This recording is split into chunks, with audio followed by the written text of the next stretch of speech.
else that I say that doesn't make sense or it doesn't apply to you, it's okay for you to get rid of it. All right? Do we have a deal?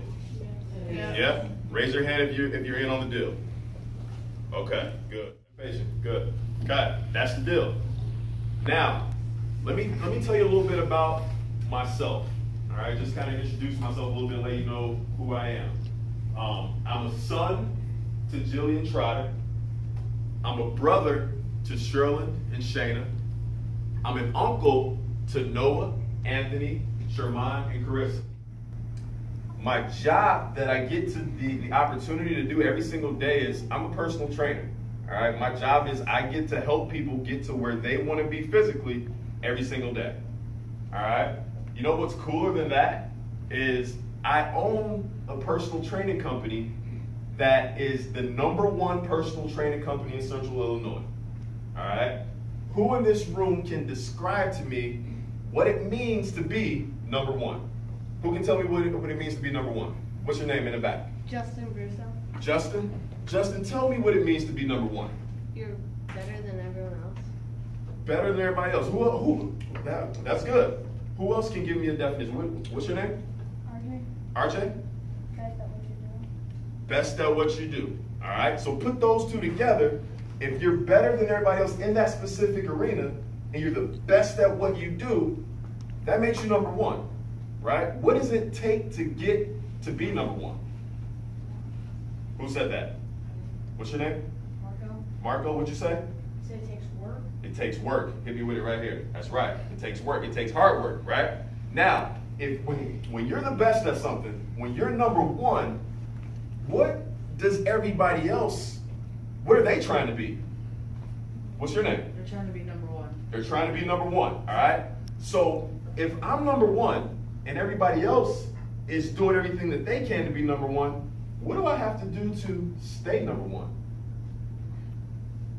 Make sure you're working harder than they are. Make sure I'm working harder than they are, all right?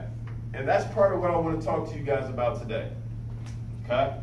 In order to maintain being the best at something, I can't just relax just because they say we're #1, right? It's my responsibility to continue to work my butt off in order for us to stay there, all right? Because if not, #2 will be knocking right at our door.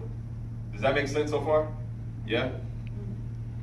Now, the story I want to share with you guys today is the fact that right now, I'm very confident in who I am as a person, okay? I know who I am, and I know exactly where I'm going. I know what I want to accomplish in life. But it wasn't always that way, all right? It wasn't always, the person that you see in front of you today, it wasn't always this way, okay? I used to be a very shy individual. They actually labeled me an introvert, okay? I remember being in junior high and I was nervous to go to school, right? You know how a lot of kids are excited about the first day? I was scared, okay? I couldn't fit in with any group. I couldn't fit in with the popular kids. I couldn't fit in with the smart kids. I didn't feel like I had a place, right? I was very nervous to give my opinion on certain topics because I was scared of what they might have to say about what I had to say. So I held back, right? I would sit in class sometimes, guys, and my teacher would ask a question, and I was smart. So I knew the answer to the question, but I didn't raise my hand because I didn't want anybody to make fun of me.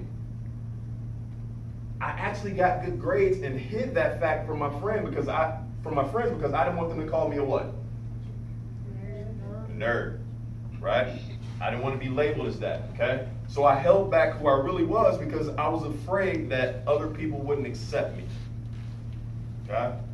But I'm going to share something very personal with you guys that allowed me to make a change and made me to make the decision to do something different. I looked up to my older brother. All right, remember I told you guys that I was a brother to Sherlyn earlier, right? I looked up to him because he was one of the popular kids. He was the guy that everybody wanted to hang out with.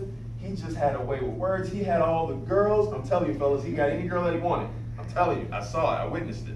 Okay, he dressed well. He was funny. He was the man. All right, so I wanted to be just like him. Okay, and unfortunately, my brother made a mistake. Okay, my brother broke the law. All right, now what happens when you break the law? You go to jail. You have to suffer the consequences for your actions.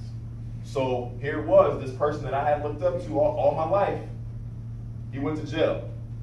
Okay, he was gone for 2 long years. Okay, because he had to suffer the consequences for his actions. But his actions didn't only affect him. His actions didn't only affect me. His actions affected the most important person in my life. Who do you think? Who do you think I'm talking about? His parents. Who said that? What's your name? Maria. Kamaria? That's right, man. My mother. All right. The look on my mother's face when my brother was taken away was a look that I promised myself that I would never be the reason that she would carry that look. I would never be the reason that she had that disappointed look on her face. It became my responsibility at that moment to make my mother proud.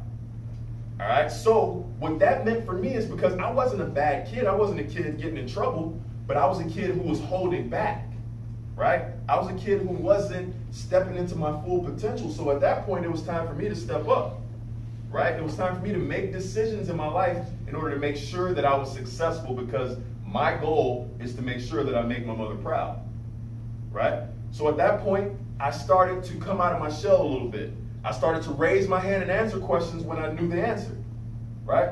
I joined the chess club. And in my neighborhood, let me tell you, being on the chess team, it just isn't what's considered cool, all right? But I was good at it, so I did that. And doing that actually introduced my love to basketball, because I met some basketball guys in the chess club, right? I met a basketball coach there as well. So I joined the basketball team. How many basketball players do we have in the room? Yeah? Good. So you guys can relate. You love the game too, right? So although I love the game, I wasn't very good at it, all right? I wasn't the most talented guy on the team. So since I wasn't the most talented, what does that mean I had to do? I had to work harder than everybody else. Okay, guys? Let me tell you this. There are gonna be people that are gonna be more talented than you in situations, right? But that does not mean that you can't be the hardest worker in the room.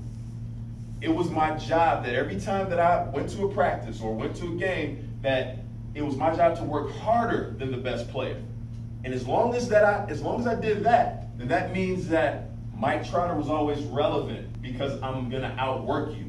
Okay? If I outwork you, then I have a chance, right? That's the goal, to work harder so you have a chance.